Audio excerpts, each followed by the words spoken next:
dire, on ne sait peut-être plus très bien pourquoi. Mais en résonance avec ce que tu disais, Françoise, tout à l'heure, l'information de l'entrée en bourse, il faut savoir que tous les 3 ou 4 ans, grosso modo, il y a un forum mondial de l'eau. De la même façon qu'il y a un forum mondial de la biodiversité, il y a un sommet de la Terre, un forum du climat qui a eu lieu à Paris avec le retentissement que l'on sait. Mais la spécificité du forum de l'eau, c'est qu'il est dirigé, géré, organisé directement par les 2 multinationales de l'eau françaises. Et que ces forums, ils ont eu lieu à New Delhi, ils ont eu lieu à Mumbai, ils ont eu lieu à Marseille, ils ont eu lieu à Mexico. C'est comme si, en fait, le forum de la biodiversité ou le forum mondial, par exemple, du climat, était organisé par Total et Exxon. Et que ce soit eux qui décident non, il ne faut pas réduire les énergies fossiles parce que ça rapporte de trop. Donc, on est dans cette situation-là, un peu paradoxale pour un bien commun, c'est que la gouvernance de l'eau au plan mondial est confiée en grande partie aux multinationales de l'eau, et particulièrement les multinationales françaises qui se sont fait des joues roses depuis la Seconde Guerre mondiale notamment. Alors, je veux rentrer un peu plus dans le vif du sujet, sur justement la question du bien commun. C'est un bien commun, il y a beaucoup de biens communs. Il y a les paysages sont des biens communs, le ciel, les étoiles, le soleil, beaucoup de choses. Ce bien commun de l'eau est quand même particulier.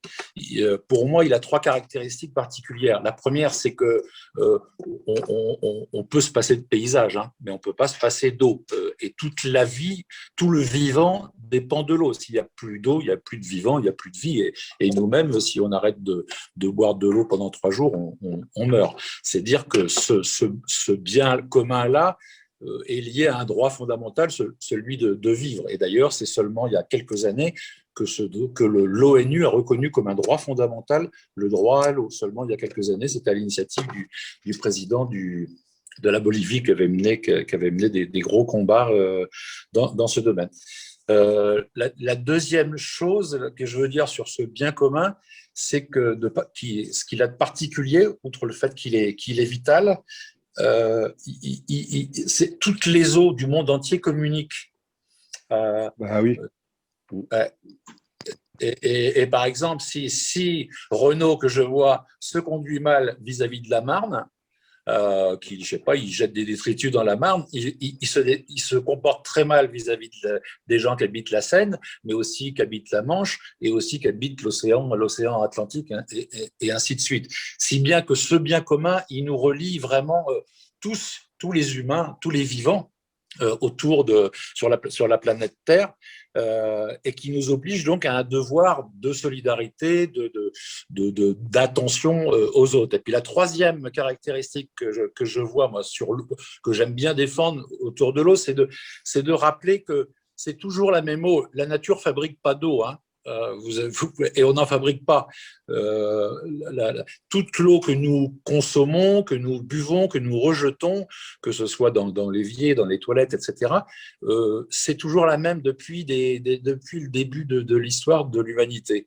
On boit le verre d'eau que je vais boire ce soir, c'est le pipi qu'a rejeté un diplodocus il y a des millions, des centaines de milliers d'années. C'est toujours la même eau.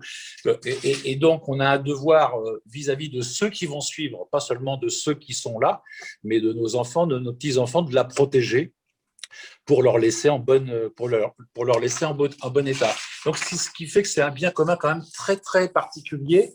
Et sans jeter la pierre aux actionnaires des multinationales qui se réunissent en conseil d'administration, vous devinez bien que lorsqu'ils sont en conseil d'administration, ils ne s'occupent pas du développement durable de l'eau, ils ne s'occupent pas de la qualité de l'eau dans des milliers d'années. Ils s'occupent de leurs revenus financiers à la fin de l'année. Il faut que ça soit toujours plus. Donc, il y a une raison pour moi philosophique de défendre ce bien commun et d'agir pour que l'eau soit gérée comme un bien commun. Parce qu'en fait, si on ne gère pas les biens communs ensemble, il va nous arriver comme pour les vaccins, c'est-à-dire que de l'argent public pour les vaccins, et ensuite, c'est les multinationales qui nous dictent la loi, qui font que notre santé dépend d'eux, de leur bon vouloir. Il y a une deuxième raison que je ne vais pas développer, c'est une raison écologique d'être en régie publique et non pas en service privé délégué. La raison écologique essentielle, c'est que, évidemment, quand dans un service public, on va tenir compte justement de ces caractéristiques-là. On va essayer de protéger l'eau, de l'économiser, par exemple. Et c'est très intéressant de savoir que l'eau, quand elle est repassée en régie publique, aussi bien à Munich qu'à Paris, la première chose qu'ont fait ces régies publiques, c'est de récompenser les agriculteurs bio, parce qu'ils considèrent, récompenser, donc les financer, hein, les encourager à faire du bio, parce que c'était un cercle vertueux, plutôt que de faire payer le consommateur d'eau le nettoyage de l'eau, le nettoyage des pesticides, que ça coûte beaucoup, beaucoup d'argent. Hein. Quand on achète des produits avec des pesticides, on ne sait pas ce que ça coûte derrière, mais ça coûte l'assainissement. Sur les zones de captage, les agriculteurs qui sont installés, ils sont encouragés à ne pas salir l'eau, à pas la foutre en l'air. Et puis, il y a une troisième raison sociale, qui est la raison sociale. Je vous dis juste un chiffre. Il y a quelques années, il y a eu une étude statistique entre le prix de l'eau dans les services publics de l'eau en France et le prix de l'eau dans les services privés. Et la sentence était sans appel, 23% d'eau de coûts en moins pour l'eau dans les régies en France, ça se comprend. Il n'y a pas de bénéfice à servir aux actionnaires. Et faites bien attention, c'est-à-dire qu'il y a les bénéfices déclarés par les multinationales de l'eau, qui sont en général de 10-11%, elles oublient une chose, c'est que ces multinationales de l'eau ont des tas et des tas de filiales. Elles achètent leurs produits, elles font faire leurs réparations par des filiales. Et à chaque filiale qui rentre en jeu dans la chaîne de l'eau, évidemment, il y a des bénéfices qui s'accumulent. Donc voilà. Juste une chose, donc alors maintenant je vais passer un peu au sujet un peu plus concret pour nous. En Île-de-France, depuis 100 ans, grosso modo, il y a un syndicat qui s'est créé, pourquoi pas, un syndicat des communes pour gérer l'eau ensemble. Ça s'appelle le CEDIF, il y a 144 communes qui sont en syndicat, et depuis 100 ans, ce syndicat a délégué immédiatement la gestion de l'eau à Veolia. Ça fait donc 100 ans qu'on a délégué à Veolia. C'est très rare. Hein. C'est très rare. Et il y a une quinzaine d'années, arrivait à expiration le contrat du CEDIF avec Veolia. Et il fallait donc que les villes disent si elles voulaient continuer ou pas cette transaction, cette contractualisation. Et à l'époque, sur les 144 communes, on avait fait un gros travail militant avec les associations, avec la coordination eau qui s'était créée à ce moment-là. Et on avait l'engagement de 75 à 80 élus de gauche principalement, qui avaient dit qu'ils voteraient, bien sûr, contre Veolia et pour une gestion publique. Le jour du vote, comme par hasard, le président du CEDIF a demandé un vote à bulletin secret. Vous vous rendez compte, c'est secret de voter. Normalement, c'est pas du tout secret. Hein. Un homme politique doit rendre compte de ce qu'il fait. Bon, mais il y a eu un vote à bulletin secret et ça s'est terminé à l'envers. Hein, ils nous l'ont fait à l'envers, comme on dit, et il a manqué 15 voix de gauche, et si bien que Veolia a obtenu le contrat pour 12 ans supplémentaires. Ça arrivera à expiration l'année dans 2 ans. Hein, l'année prochaine ou dans 2 ans. Alors, qu'est-ce qui s'est passé il y a 5-6 ans lorsque les établissements publics territoriaux, entre autres, ont été créés? On a été quelques-uns, je dis, ça se compte même pas sur les doigts d'une main, à avoir vu qu'il y avait une faille dans la loi. On était des petits malins et on avait vu qu'il fallait réadhérer au syndicat. Il y avait obligation de réadhérer, voilà, à tous les syndicats. Et donc, on a dit, donc, il faut qu'on réadhère. Donc, s'il faut qu'on réadhère, on peut donc ne pas réadhérer au CEDIF et partir. Beaucoup de gens nous ont contredit à l'époque et on a obtenu qu'un grand cabinet d'avocats se penche sur la question et nous a donné raison. On dit, ils ont raison, il faut réadhérer. On avait donc une date que je ne me rappelle plus, c'était en 2000, peu importe, c'était il y a 5-6 ans. Il fallait réadhérer et on a convaincu 9 villes de l'EPT 12 à l'époque, du GOSB, donc du Grand Orly Sainte-Bièvre, de ne pas réadhérer Et en même temps, moi, j'ai été président du groupe écologistes et citoyens au territoire. J'ai proposé à mon groupe, qui a retenu l'idée à l'unanimité, de proposer à tous les partis, à tous les groupes de gauche, de ensemble demander au président de l'EPT d'engager des études et d'explorer les conditions qui seraient nécessaires au plan économique, au plan technique, au plan social, pour créer une régie publique de l'eau. On avait 6 mois à l'époque, je crois, pour faire ces études. Je ne vous dis pas, ça a duré 5 ans. On a obtenu à chaque fois des rallonges parce que le syndicat CEDIF nous menaçait de nous couper l'eau si on ne réadhérait pas à la date prévue. Je vous passe vraiment tous les détails. Il y a eu beaucoup de rebondissements. À chaque fois, on avait le droit à des lettres comminatoires du président du CEDIF qui nous disait qu'on allait mourir dans d'atroces douleurs si on ne réadhérait pas au CEDIF, qui nous disait que ça allait nous coûter très cher de partir le CEDIF, de quitter le CEDIF. Mais on a tenu bon. On est resté avec les 9 villes. Les 9 villes, je les rappelle, il y avait Arcueil, qui est une ville qui était très en pointe avec son maire Christian Métairie et avant Daniel Brouillet, une ville écologiste. Il y avait le Kremlin-Bicêtre, qui est une ville MRC. Il y avait Ivry, il y avait Gentilly, Chevilly, Orly, Cachan, Fresnes et Vitry. Il faut se souvenir qu'à l'époque, j'avais posé une question orale à Kennedy il y a 4-5 ans pour lui demander ce qu'il en pensait. C'était justement Pierre Belloc qui avait répondu que ce n'était pas nécessaire, cette régie publique, ça n'avait pas grand intérêt. D'ailleurs, la réponse était tellement piteuse qu'elle a été enlevée du site de la mairie de Vitry à l'époque. C'était une question publique, mais une réponse qui était restée secrète. On a voulu nous faire payer le fait de partir, comme si on n'était pas copropriétaire des installations, et on a voulu aussi nous faire payer le prix de la déconnexion, en nous disant, puisque vous voulez partir, il va falloir partir des réseaux généraux et créer vos propres réseaux, donc vous déconnectez. Ça va vous coûter beaucoup d'argent, et c'est vrai que ça coûte beaucoup d'argent, et tout ça pour nous faire la démonstration qu'il fallait mieux qu'on reste.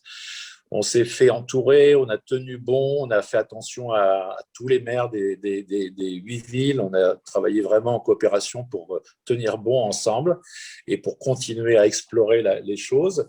On s'est entouré d'experts, notamment, je pense au directeur de l'ancien directeur de Haute-Paris, qui était géré précédemment par la Lyonnaise des Eaux et par Veolia moitié-moitié, comme c'est le cas à Marseille et à Lille. Et on s'est entouré aussi du directeur de l'eau publique de Grenoble, qui avait été créé par les écolos quand ils avaient déboulonné Carignan. Et ils nous ont très bien aidés en nous disant qu'on pouvait non pas avoir une déconnexion physique des réseaux, mais qu'on pouvait avoir une déconnexion virtuelle et que ça se faisait, que c'était assez courant et qu'il suffisait qu'il y ait un accord entre le CEDIF et la nouvelle régie. Bon, Jacques, tu termines. C'est tout.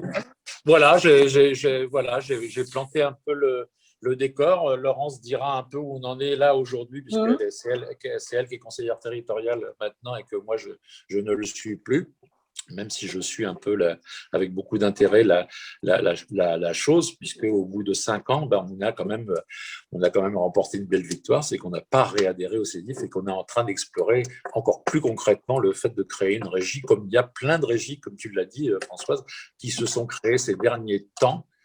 C'est vrai de Nice, de la ville de droite de Nice, où Estrosi a expliqué que, à force de déléguer l'eau depuis des dizaines et des dizaines d'années, il n'y a plus personne dans les services publics de l'eau des villes ou des communautés de communes pour contrôler ce que fait le privé, puisque les anciens sont partis et le savoir-faire est parti avec eux.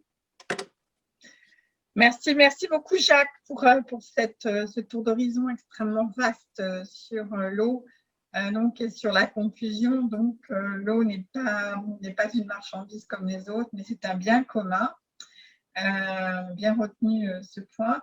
Laurence Exavéry, Laurence, tu es conseillère municipale et conseillère territoriale de l'établissement public territorial Grand Orly Bièvre Seine. Bon, je ne vais pas redire ce que Jacques a déjà dit, qu'en Île-de-France, tout est distribué, sauf à Paris, par des entreprises privées à qui les collectivités ont délégué donc, cette mission.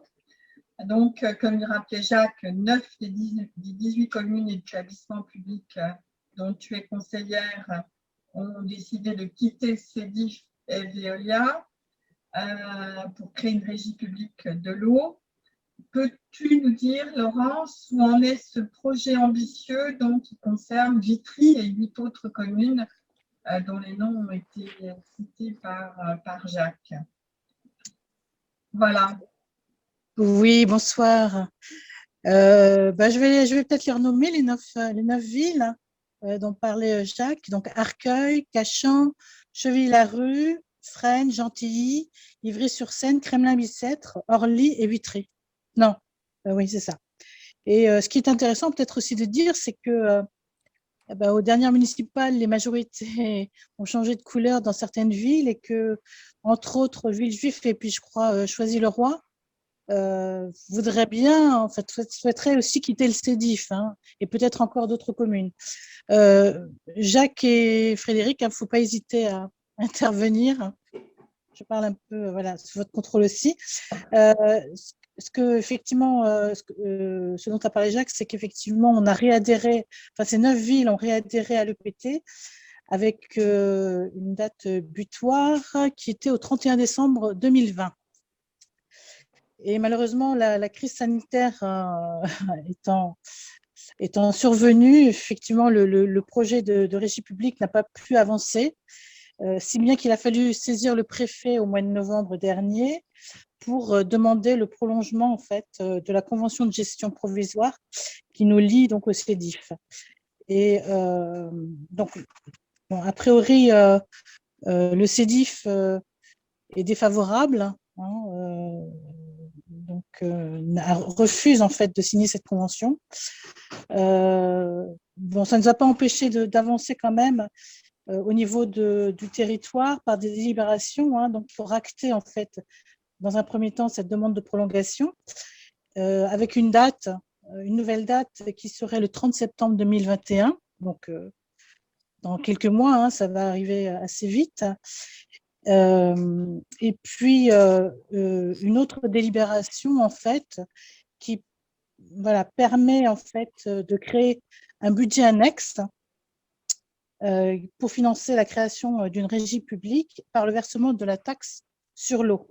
Donc autour de 90 000 € en fait par mois à peu près. Voilà ce dont il s'agit. Et donc donc ce temps en fait supplémentaire va permettre aussi, comme il était prévu en fait, de consulter les populations concernées sur la création d'une régie publique. Donc pour ce faire en fait, un élu en fait du territoire donc a été chargé de cette question et vient d'embaucher un directeur qui devrait donc reprendre entre autres la proposition d'avenant à la convention qui demande donc la prolongation de 6 à 10 mois de la convention. Donc il devra travailler sur les modalités de sortie aussi de cette convention, voir ce qui nous revient dans le réseau géré par Veolia dont parlait Jacques, aussi fixer le prix de l'eau, donc négocier éventuellement avec le CEDIF qui possède les usines, ou bien voir un autre partenariat avec Haute-Paris par exemple, ou un autre fournisseur. Il aura aussi à organiser donc en lien avec les 9 villes la consultation des populations, à voir sous quelle forme. Ça pourrait être. Donc peut-être que là aussi il faudra être vigilant parce qu'il ne s'agit pas d'organiser un référendum avec une question unique pour ou contre la régie publique, évidemment. Donc, voilà comment on présente le projet, comment on présente et on explique la démarche. Et pourquoi une régie publique ? Il faudra voir aussi, qu'il travaille aussi sur le type de régie publique, et comment aussi les associations d'usagers y seront représentées. Est-ce qu'il y aura un collège de citoyens qui pourrait être, par exemple, tiré au sort? Il faudra qu'il se penche sur la question aussi de la tarification sociale, hein, voilà. Quelle sera-t-elle? Ça pourrait être, par exemple, les 40 premiers mètres cubes gratuits. Hein. Ça permettrait de diminuer la facture. Comment on incite aussi les usagers à moins consommer d'eau? Parce que c'est quand même ça l'objectif aussi, c'est de réduire le gaspillage et de préserver cette ressource. S'agissant des entreprises aussi, voilà, quelle pédagogie, sachant que la logique, enfin, la logique actuelle veut que plus elles consomment et moins cher elles payent l'eau. Donc, comment on peut inverser cette tendance pour qu'elles entrent elles aussi dans un cercle vertueux? Donc, beaucoup de questions, hein, c'est vrai, auxquelles aura à travailler donc, cette personne, mais ce qui est important, c'est que les élus aussi du territoire, tous les élus du territoire y soient associés. Hein, et c'est vrai qu'en ce moment, il est assez difficile d'obtenir les informations, hein, donc de savoir un petit peu comment avancent les choses. Donc, avec l'arrivée de ce directeur, peut-être que ça permettra effectivement d'échanger et de travailler ensemble et vers la création d'une régie publique de l'eau. J'ai voulu regarder un petit peu, parce que je ne sais pas si, certainement vous le savez, vous recevez les factures, mais actuellement, donc on paye 1,89 € le mètre cube. Voilà, donc sachant que en fait, le coût total pour 120 mètres cubes de consommation, hein, le coût total est de 4,98 €. Et en fait, c'est vrai que l'eau coûte 1,89 € par mètre cube, mais l'assainissement, le coût aussi de l'assainissement collectif est important puisqu'il est de 3,09 €. Et j'ai regardé par exemple sur Montreuil, qui a le même, qui est aussi adhérent au CEDIF, pour lequel le coût de l'eau est le même, mais le coût de l'assainissement quand même est moindre puisqu'il est de 0,89 €. Il y a quand même une grande différence, donc je ne sais pas trop. Il serait intéressant peut-être de regarder de près en fait pourquoi c'est aussi peu cher. Enfin, en tout cas, le coût est moindre. Et puis, je suis allée voir du côté de Nantes, qui est une ville à peu près, donc qui n'est pas équivalente en nombre d'habitants, mais je crois qu'ils sont autour de 300 000. Mais c'est intéressant parce que le coût de l'eau, non, mais je vous dis des bêtises parce qu'en fait, ce n'est pas un bon exemple. Parce qu'en fait, il est pareil, le coût de l'eau est. Enfin voilà. Donc, je dis des bêtises, excusez-moi. J'ai voulu rechercher, mais je n'ai pas trop eu le temps, mais j'ai regardé, surtout sur la région parisienne. Voilà, donc voilà ce que je voulais vous dire essentiellement de là où on en était, en fait, de l'avancement, en fait, voilà, de la création de la régie publique. Ok, merci Laurence. Est-ce qu'il y a des questions, Naïga, est-ce que tu as des questions sur Facebook? Est-ce qu'il y a des personnes qui sont sur Zoom qui veulent intervenir? Alors, oui, j'ai une question de Jean-Marie Fiol qui demande comment articuler la taxe sur l'eau, la tarification en fonction des revenus et la mise en place d'économiseurs d'eau. Question très technique. Qui veut répondre à cette question très précise?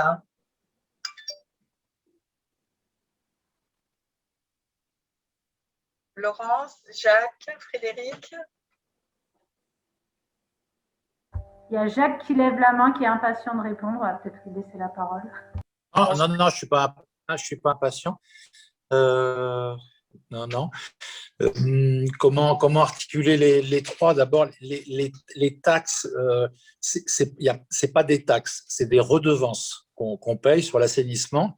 Je pense que tu as fait une petite erreur, Laurence, sur Montreuil. C'est pas possible, les 0,89 €, puisqu'on a le même syndicat interdépartemental que le SIAP, qui doit prendre, à mon avis, là, actuellement, 1,4 €, 1,5 € sur les 3 € d'assainissement. Il y a la taxe, la redevance départementale de Seine-Saint-Denis, qui n'est pas loin d'être la même que celle qu'on paye dans le Val-de-Marne. Et puis, enfin, la redevance communale. C'est comme ça, hein. Il y a 3 niveaux de réseau pour l'assainissement en Île-de-France. Donc, les redevances pourrait baisser éventuellement par des meilleures conduites, notamment tout ce qui est rejet dans l'eau des entreprises, même si c'est assez, comment dire, contrôlé. Mais moi, quand j'étais vice-président de cette question, j'avais eu affaire à un vrai combat, contre le pot de fer vis-à-vis de Ron Poulenc à l'époque, qui déversait des eaux avec du benzène dans les tuyauteries, et ça avait comme conséquence non seulement de polluer, mais comme conséquence aussi des effets néfastes sur la santé des égoutiers. Donc, on peut diminuer sensiblement cette redevance.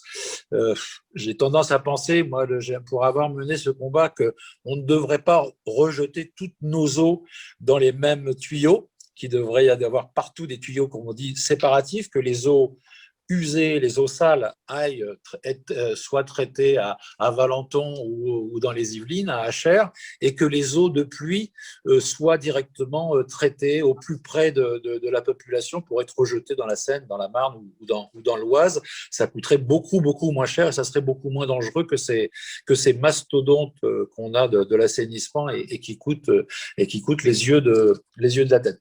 La deuxième chose, c'est sur l'articulation de ce qu'a évoqué Laurence,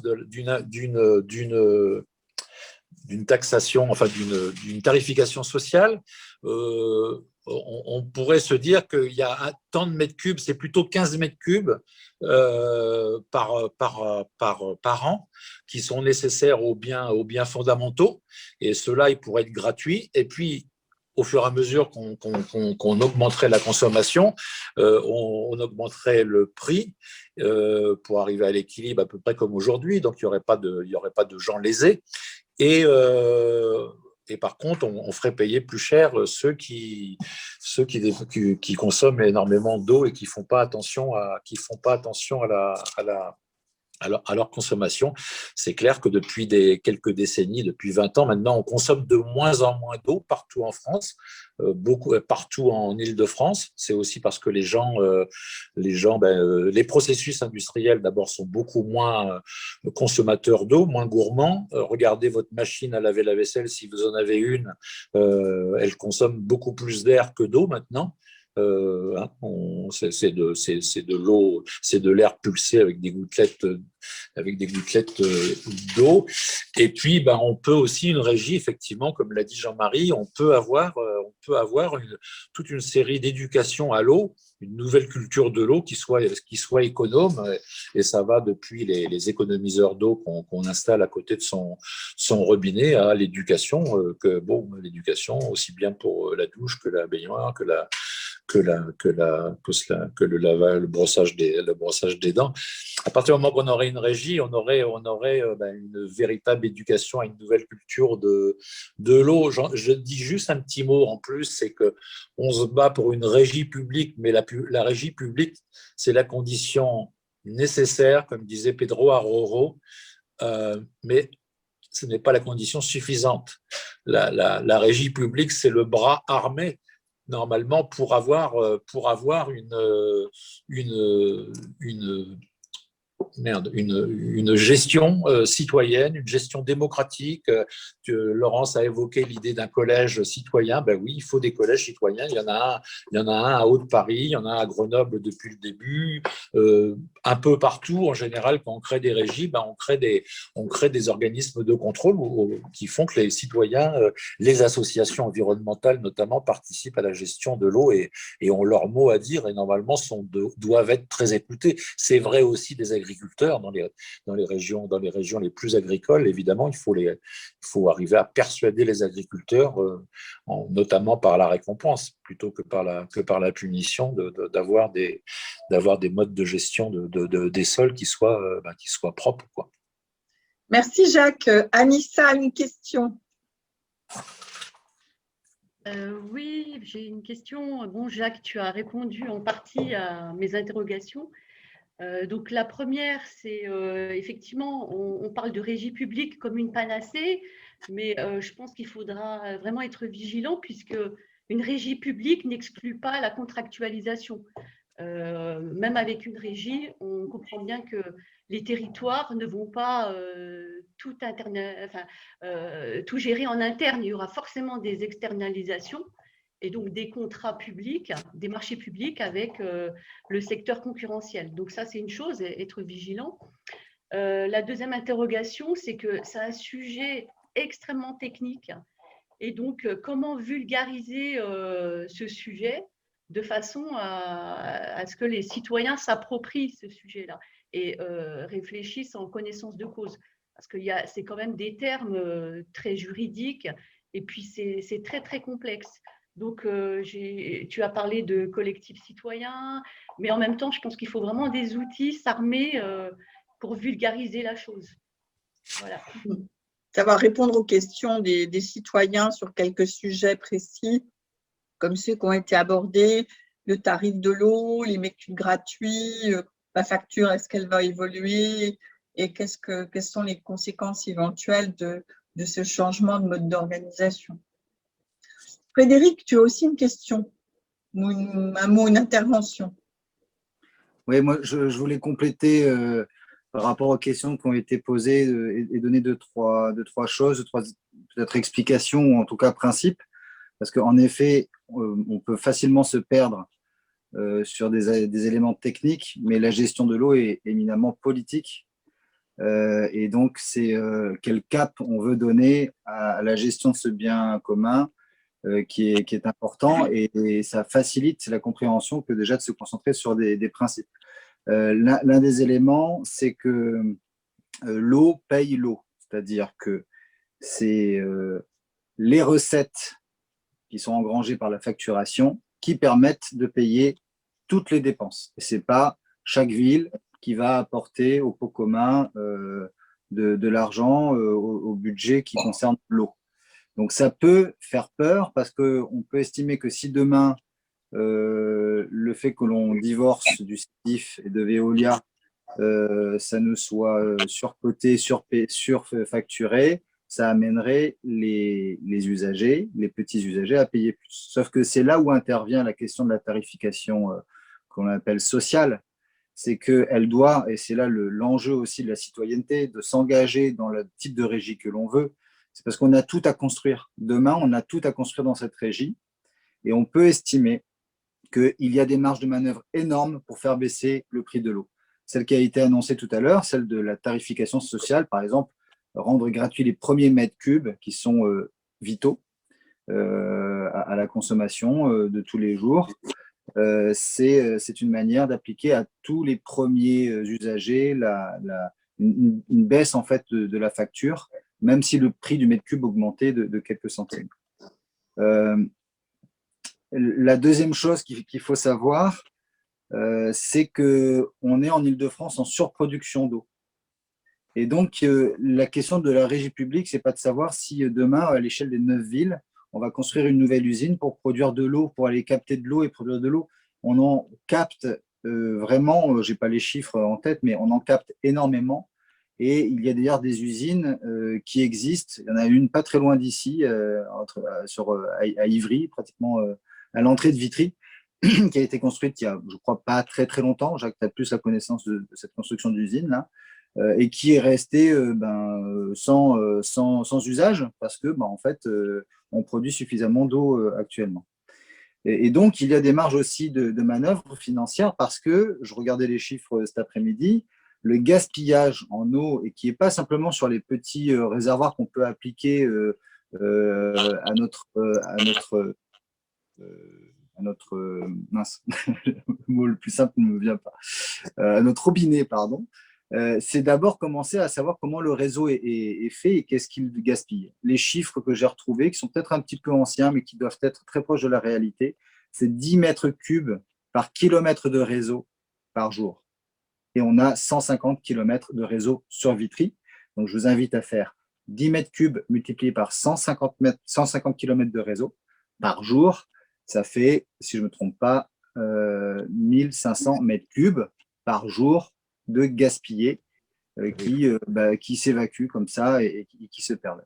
Donc, on a déjà là, ne serait-ce que là-dessus, une petite marge aussi de progression et surtout de faire attention à cette ressource vitale qu'il ne faut pas gaspiller, puisqu'on sait très bien que déjà les cours d'eau diminuent, que de manière générale, c'est un enjeu que d'être dans la sobriété. Je suis peut-être nul en maths, mais vous me récupérez peut-être sur le calcul que j'ai fait tout à l'heure, 150 x 10. Il me semblait que ça faisait 1500. Voilà.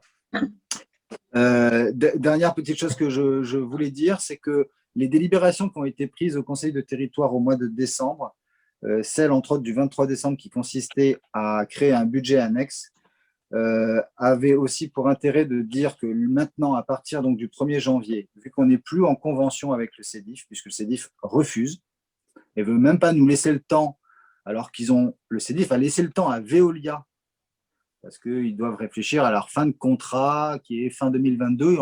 Veolia a eu 1 an supplémentaire pour que le contrat avec Veolia soit revu. Pour nous, pour les 9 villes, non, il ne faut pas nous laisser 6 mois ou 9 mois alors qu'on vient de sortir, on est toujours dans la période Covid, et que si on veut faire un débat citoyen qui prenne en compte vraiment le contradictoire, qui va prendre du temps, et bien ça, on ne nous laisse pas ce temps-là pour débattre et pour vraiment mettre en place la régie publique. Donc, il y a vraiment un choix du CEDIF qui se fait à 2 vitesses et on sait par quelles sont leurs motivations, c'est de mettre la pression sur les décideurs et sur les acteurs publics que sont les élus. Donc, c'est la réponse en fait de la mobilisation qu'on peut mener aujourd'hui, c'est de dire stop à cette pression qui est faite sur les élus, qui est faite sur les usagers de l'eau. La délibération qui a été prise le 23 décembre, c'est pour dire on n'augmente pas le prix de l'eau. Ce qui revient à l'autorité organisatrice, c'est-à-dire avant c'était le CEDIF, revient maintenant à l'EPT, d'où ces 90 000 €, c'est peut-être un autre budget, un autre montant. Mais en tout cas, cet argent-là doit nous permettre de réparer les canalisations, je crois, en tout cas, s'il y a besoin, en tout cas la partie que faisait le CEDIF, de le faire, même si on n'a pas encore la compétence de l'ingénierie, mais en tout cas de pouvoir travailler pendant ces prochains mois, et aussi à réfléchir à la manière dont on met la régie en place. Et c'est là où je veux terminer pour dire qu'il y a vraiment besoin qu'on en parle autour de nous de manière très simple, en disant l'eau, là, à partir de demain, chacun peut appuyer, donner son avis sur la manière dont on doit construire en fait notre organisation. Parce qu'on est 300 000 habitants, 300 000 consommateurs de cette eau, et on peut décider dans quelle orientation on veut aller avec ces 9 villes-là, vers où on veut aller, de quelle manière. Et ce n'est pas seulement à des élus de décider, ce n'est pas seulement à une entreprise de décider, c'est à ceux qui font tous les jours la vie de la cité. Donc, c'est aux citoyens, c'est aux habitants, c'est aux usagers qui consomment l'eau, de décider de ce que l'on veut. Merci Frédéric. J'ai 2 questions autour de moi et puis après Anaïga, elle a peut-être des questions sur Facebook. Alors, autour de moi, j'ai 2 questions. J'ai une question qui est plus destinée à Laurence par rapport au calendrier de mise en œuvre de la régie. Est-ce que tu penses que tout ça pourra être prêt pour septembre, parce que tu nous as parlé du 30 septembre. Est-ce que c'est réaliste de penser que tu seras prêt pour septembre? Et voilà, c'est la première question. C'est ce qui a été proposé effectivement dans les délibérations, les dernières délibérations. 30 septembre, c'est vrai que c'est demain, hein, donc Frédéric vient de le dire. Je pense que voilà, le nouveau directeur là qui a été embauché, il devra peut-être renégocier aussi les délais, puisque, comme vient de le dire Frédéric, effectivement, il y a, le CEDIF ne peut pas avoir deux politiques, c'est-à-dire qu'il faut aussi laisser le temps aux 9 communes de l'EPT de mettre en place cette régie publique. Donc, je pense que ça revient effectivement, ça va revenir à cette personne de négocier avec le territoire pour donner le temps de mettre en place tout ça et que ça se fasse dans de bonnes conditions, d'autant qu'il faut passer par une consultation des populations et donc c'est prévu peut-être pour le mois de mai ou de juin. Donc, voilà, et c'est pas encore fait. Hein. Enfin, voilà, ça va. Je veux dire, tout ça est lié aussi, c'est vrai, au contexte sanitaire, donc c'est un peu compliqué. Hein, donc, voilà, ça va demander certainement des négociations avec le CEDIF. Hein, Ok, merci Laurence. Il y avait une question qui était connexe, mais qui a répondu d'une certaine façon, c'est de savoir, il faut avoir des compétences pour créer la régie. Est-ce qu'il y a déjà des orientations qui sont retenues? Est-ce qu'il va y avoir de la sous-traitance? Est-ce que c'est le nouveau directeur qui va devoir recruter ces nouvelles compétences? Ou est-ce qu'on va reprendre les gens de Veolia pour mener à bien tous ces travaux qui vont être nécessaires? Est-ce que tu as déjà une idée ou est-ce que c'est trop tôt?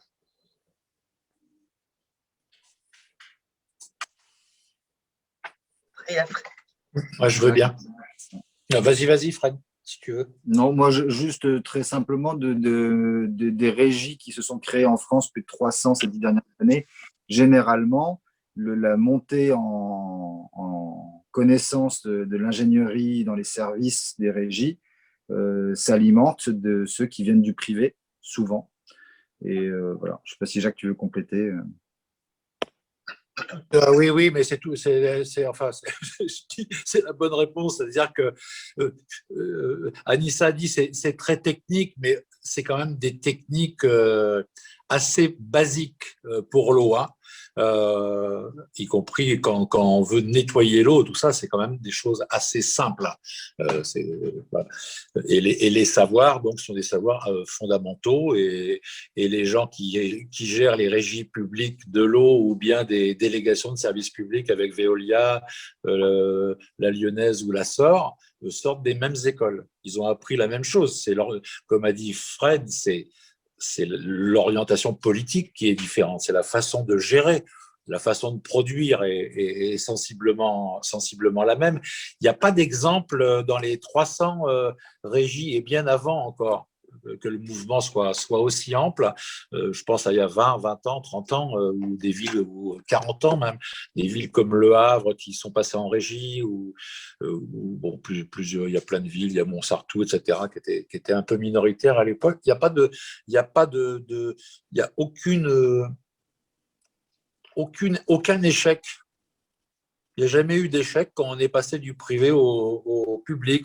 Il y a eu une époque où les gens, les privés disaient, mais vous allez avoir de l'eau. Attention, ils disaient au maire, attention, c'est vous qui allez être responsable si vous empoisonnez les gens.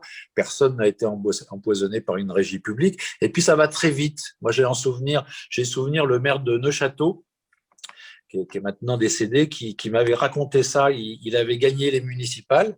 D'ailleurs, dans son programme municipal, il avait promis de passer en régie.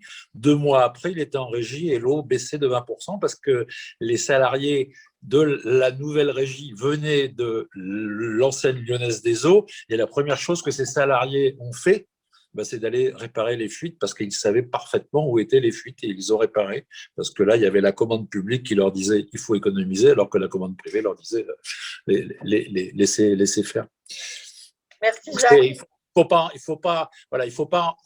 Surtout, il faut dédramatiser le fait de passer en régie. C'est pas compliqué, quoi. Voilà. Et ça va vite. Et ça peut rapporter gros, si je comprends bien. Voilà. Fred Bruniman demande la parole depuis un moment.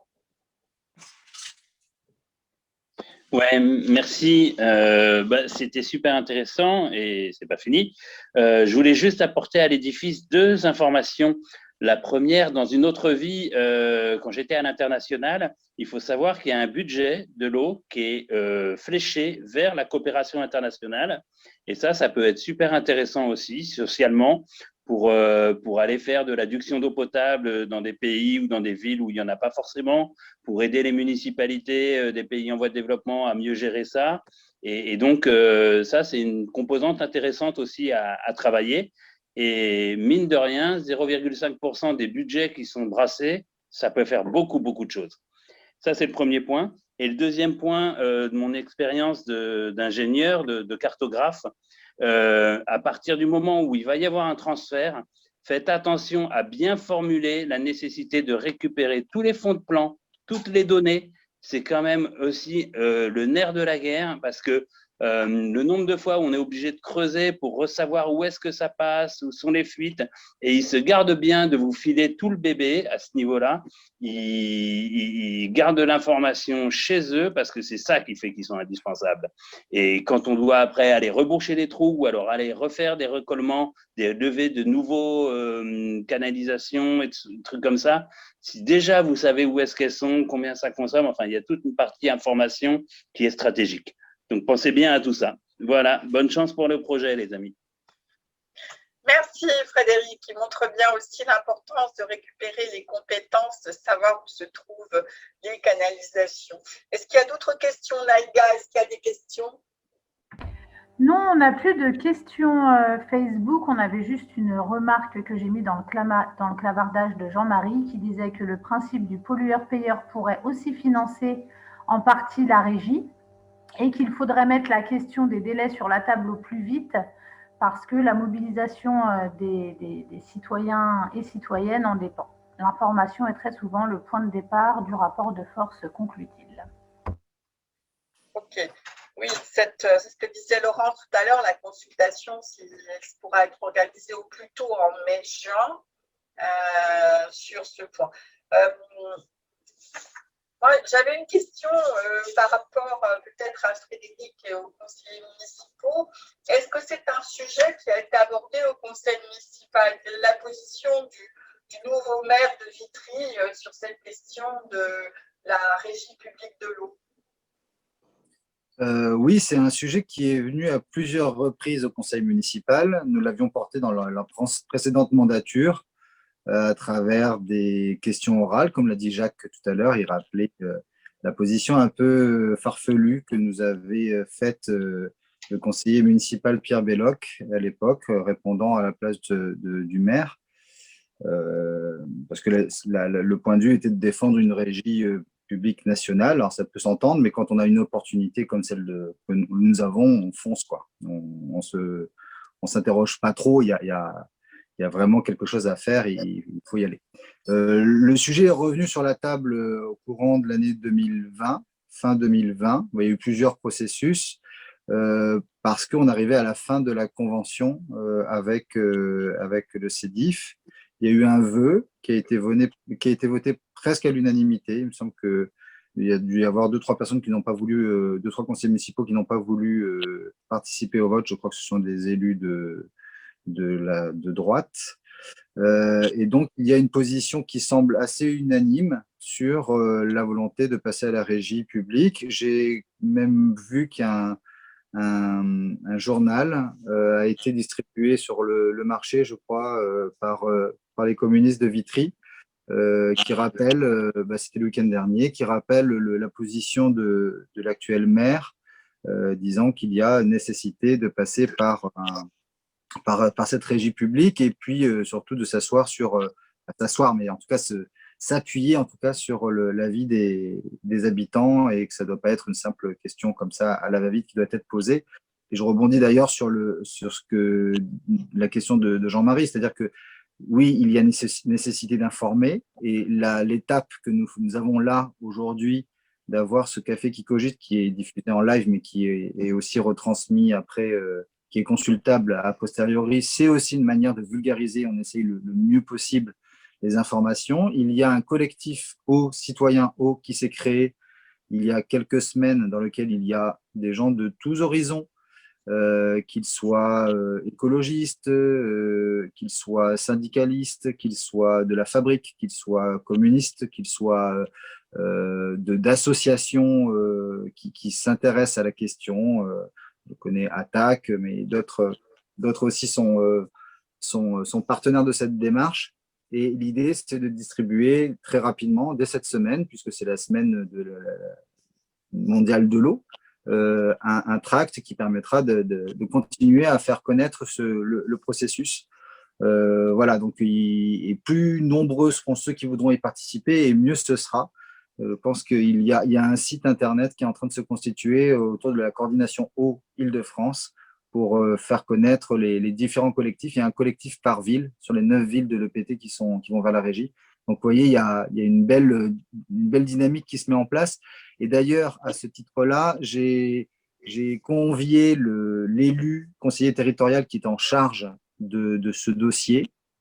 Bizarrement, ce n'est pas le vice-président à l'eau, M. Belloc, qui est en charge de ce dossier pour la mise en place de la régie. Mais donc, l'élu en question, je l'ai convié à rendre compte, comme c'est le cas des élus qui doivent rendre compte de la situation de ces derniers mois, de l'activité de ces derniers mois, au collectif eau à l'échelle du Grand Orly Seine-Bièvre. Donc, on a des renseignements sur le site. Nous, on a mis des renseignements là-dessus sur le site de Vitry-en-Mieux. Il ne faut pas hésiter à aller consulter. Et qui veut, relaie. Ce n'est pas un sujet qui doit diviser. Ce n'est pas un sujet qui doit nous écarter. Et plutôt, voilà, il y a un vrai enjeu à aller vers cette régie et à ce que toutes les forces militantes, citoyennes, politiques aillent dans ce sens. Il y a une question de Karen. Tu veux la poser ta question? Je la pose. Voilà. Y a-t-il en France d'exemples de régies qui soient repassées au secteur privé? Et si oui, sait-on pourquoi? Jacques. Non, je passe à la question de façon… franchement, je n'en connais pas. Je ne connais pas. Je sais que, par exemple, pour répondre un peu plus que de dire je n'en connais pas, par exemple, le maire du Havre, qui était communiste, avait créé la régie publique.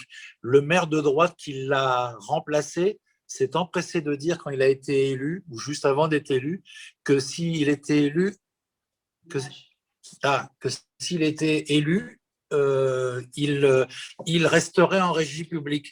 Des villes comme Troyes, des villes comme Nice, j'ai dit, qui sont de droite, sont passées en régie dernièrement, avec beaucoup d'autres, parce que, comme je l'ai dit, quand on regarde un peu froidement les choses et qu'on se dit, bon, alors on a délégué l'eau, mais il faut quand même contrôler, c'est la moindre des choses. On fait un commerce, on confie la gestion d'un bien commun qui est quand même très important. Il faut contrôler la qualité, il faut contrôler l'état des réseaux, il faut contrôler qu'il n'y ait pas des dérives dans les prix. Ça demande des outils publics, des outils municipaux pour contrôler le délégataire, comme on le fait dans tous les domaines. Voilà.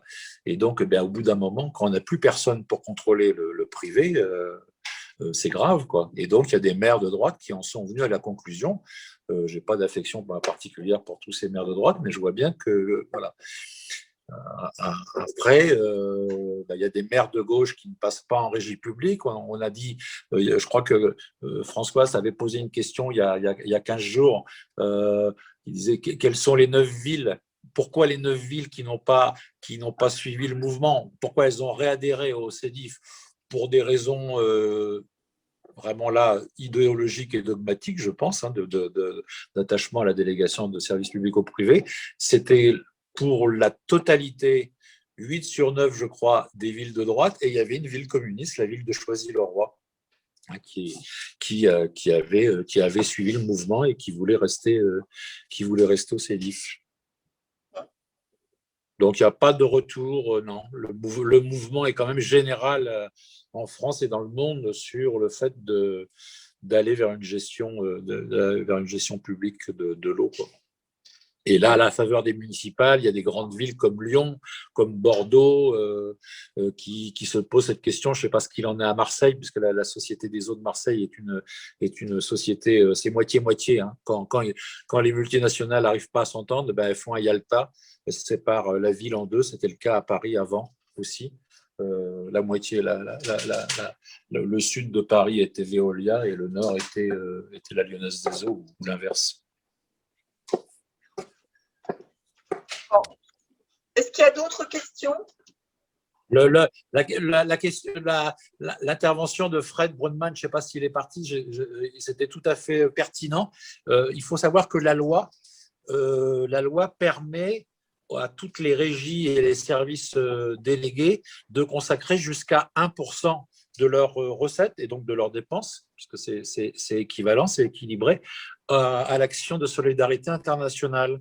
Et le CEDIF, actuellement, je crois, doit être à 0,7%. Donc, on peut faire mieux. Parce qu'il faut rappeler qu'il y a notamment dans le monde plus de 2 milliards d'êtres humains qui n'ont pas d'assainissement. Et comme ils n'ont pas d'assainissement digne de ce nom, ils boivent aussi, ils récupèrent de l'eau à boire pour la consommation courante qui est polluée. Je voulais juste ajouter une chose, en fait, juste pour rebondir sur ce que disait Frédéric concernant le collectif eau. C'est vrai que c'est voilà, donc ça. Ce collectif ça a été créé pour informer, sensibiliser sur l'eau comme bien commun et pour une régie publique. Mais c'est aussi, enfin, des collectifs se sont créés dans les 9 communes concernées, mais au-delà aussi, puisque celles qui n'ont pas pu sortir du CEDIF, je crois qu'elles veulent aussi créer des collectifs. Donc, c'est aussi un moyen de pression, en fait, en tout cas de maintenir une pression pour que le calendrier annoncé soit maintenu, en tout cas que la création de cette régie, en fait, se fasse assez rapidement. Sachant que, voilà, et sachant ce qu'on peut dire aussi pour rassurer les gens, c'est qu'il n'y aura pas de rupture. Le fait de passer, voilà, c'est important aussi, il n'y aura pas de rupture, de coupure d'eau.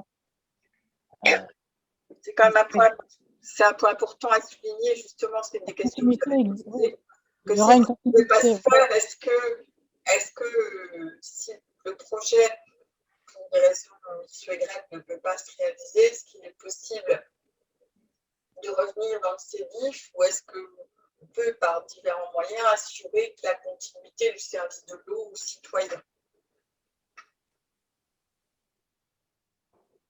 Est-ce que quelqu'un... Du coup, j'ai une autre question de Facebook. Combien de régies publiques en France? Je peux répondre sur les 2-3 petites questions et déjà réparer peut-être un oubli, parce que je ne l'ai pas cité, mais et puis ça me permet de rebondir sur une démarche nationale. La France Insoumise est très investie sur la question de l'eau, fait partie et s'est inscrit pour beaucoup de militants dans le collectif eau à Vitry et dans les autres villes.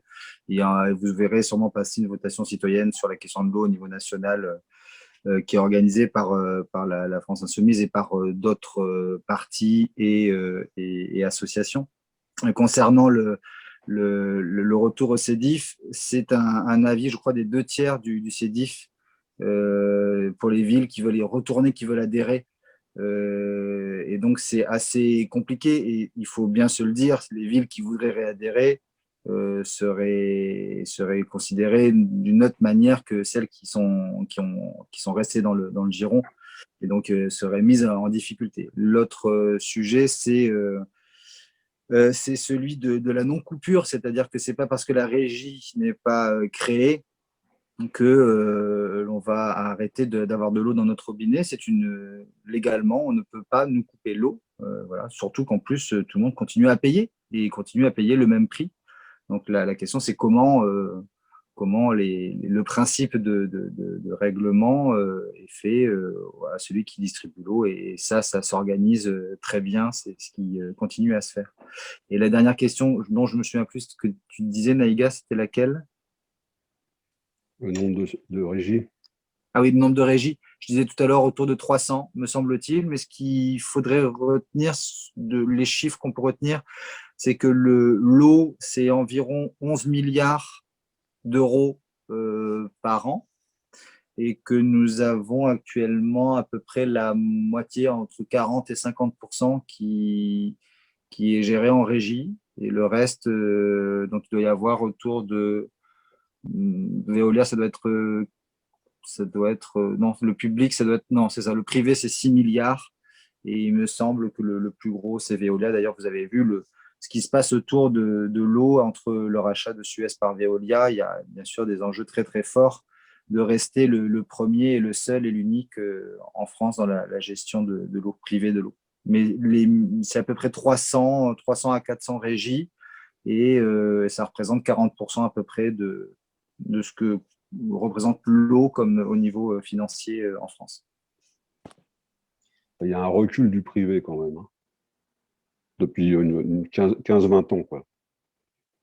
Là, je disais à Lyon, là, la métropole, je crois qu'ils veulent remettre la distribution en régie publique, justement, avec une tarification sociale, et puis surtout aussi pour la sauvegarde de la qualité de l'eau, quoi.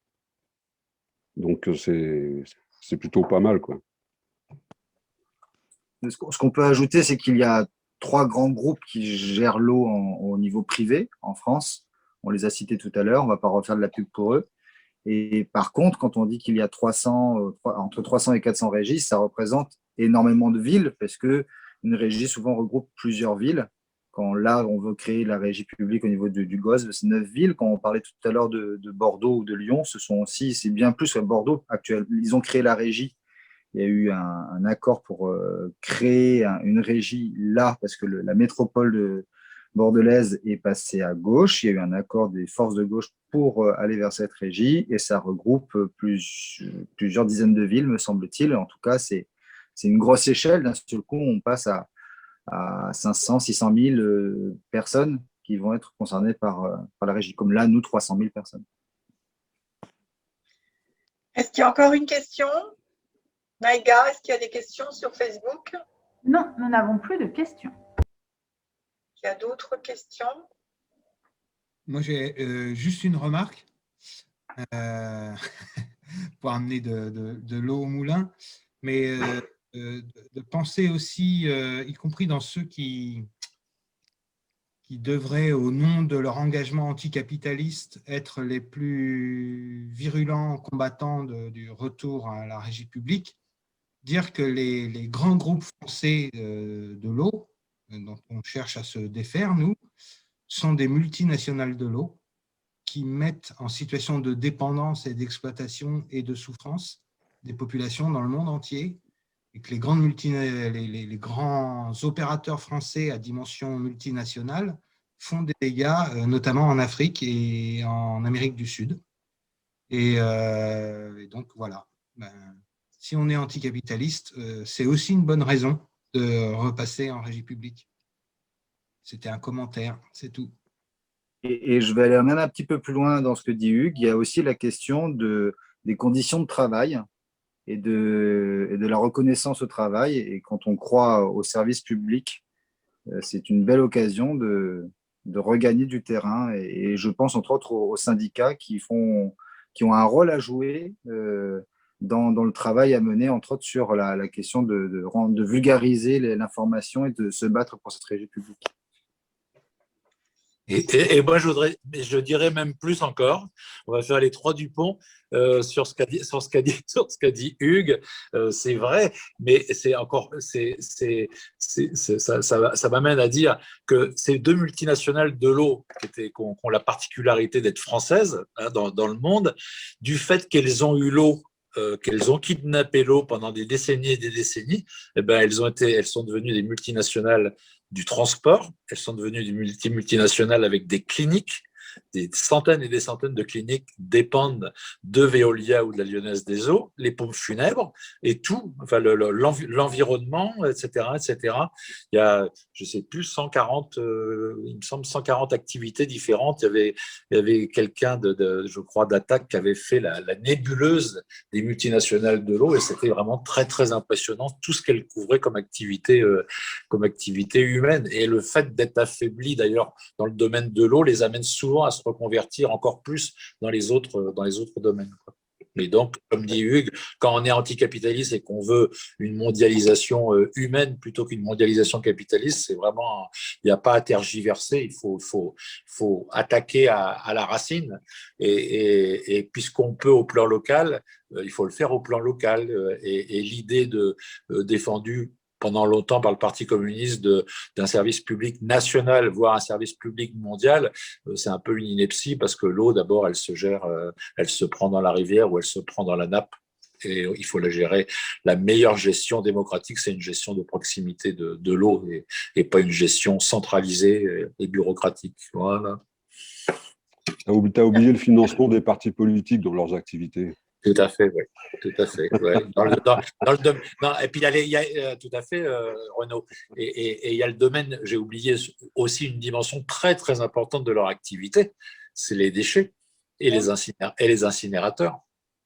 Et là, il y a encore plus de corruption dans le domaine des déchets que dans le domaine de l'eau, parce que l'eau, on peut quand même vérifier un peu les quantités, les volumes. Les ordures ménagères, c'est plus simple à trafiquer du point de vue il y a un excellent livre sur je ne sais plus comment faudrait vous chercher, mais il y a un livre sur la corruption dans le domaine de l'eau, puis il y en a un autre aussi dans le domaine des déchets, quoi. Et on voit que c'est les mêmes pratiques, en fait.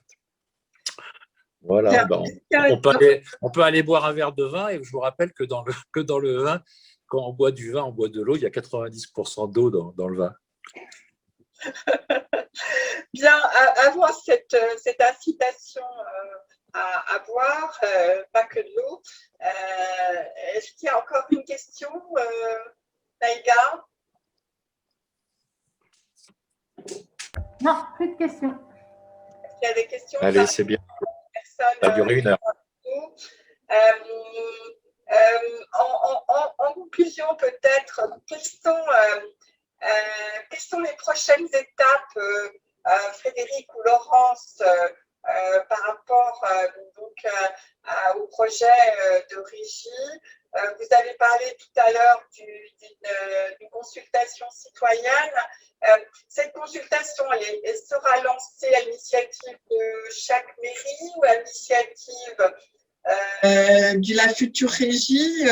Est-ce que vous avez des informations sur ce projet de consultation? On est à quelques jours d'avoir plus d'informations. Je crois que le niveau de connaissance des maires était aussi assez faible jusqu'à la semaine dernière. Donc, par contre, ce qu'on peut dire, c'est que la prochaine, en termes d'étapes, il y a toute une série d'événements qui sont organisés pendant cette semaine. Je vous invite à consulter sur le site de Vitry-en-Mieux les événements qui sont prévus, que ce soit des représentations théâtrales ou des conférences durant toute cette semaine-ci, jusqu'au 26 ou 27 mars. Donc, le programme est sur notre site et donc, c'est pas nous qui organisons, mais nous faisons relais de différentes choses qui sont organisées. Sur la question de l'eau, il y a le 1er avril, et ce n'est pas un poisson, même si on parle d'eau, une réunion du collectif eau à l'échelle du Grand Orly Seine-Bièvre, dans lequel donc le conseiller territorial en charge de la question de l'eau est invité à nous donner des informations. Donc, on en saura un peu plus. Moi, de ce que j'en sais, c'est qu'il y a une intention à l'échelle des 9 villes de l'EPT, donc c'est porté par l'EPT parce que c'est l'autorité organisatrice, de faire cette consultation, cette concertation, je ne sais pas comment on peut l'appeler, mais en tout cas, d'aller vers les habitants et les citoyens au début de l'été prochain. Peut-être que ça sera après. Voilà, je sais qu'il y a d'autres calendriers qui se croisent. Donc, pour l'instant, on ne sait pas encore sous quelle forme, à quelle période, mais c'est des choses qui vont s'organiser, je pense, très prochainement, et c'est des choses qui sont en train de perler, donc on en saura plus dans les prochains jours. Mais n'hésitez pas, pour ceux qui le veulent, à assister à ces réunions, à vous manifester en nous envoyant un mail, ou voilà, on transmettra, on fera les relais pour ce que nous n'organisons pas. On organisait, nous, ce soir, un café qui cogite, et puis, mais par contre, au nom de la fabrique, il n'y a pas d'autres événements de prévus en tout cas. Très bien. Bon, Merci Frédéric pour ce dernier mot. Je vous propose, s'il n'y a pas d'autres questions, que nous arrêtions ce café qui cogite maintenant.